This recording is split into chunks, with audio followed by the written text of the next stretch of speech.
చెప్పు. ఇగో దయచేసి అందరు చెప్తున్నా, అన్నలకు తండ్రులకు అందరు చెప్తున్నా, దయచేసి అందరు చెప్తున్నా, మీకు మందు తాగుతుంది మాత్రం తాగదు. ఎందుకు గురించి అంటే చెప్పు, నేను చెప్తా.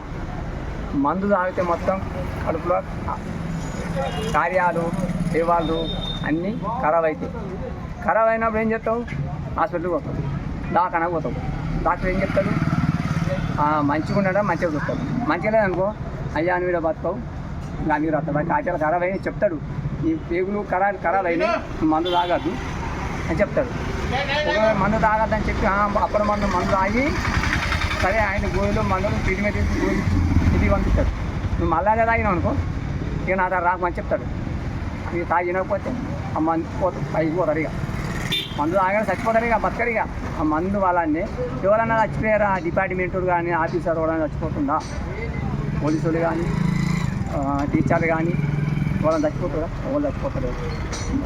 మన కుక్కర మందు పంపుతుంది, తాగుతూ ఓ బాధ, తాగుతూ వాడుతున్న బాధ. 5,000 కట్టాలి, కేజీ కావాలి, 10,000 కట్టాలి, జుమ్మలు కట్టాలి. మన పానం పోవుడు ఎందుకు? తాగుడు ఎందుకు? పోవుడు ఎందుకు? మనం పనిచేస్తున్నాం కదా.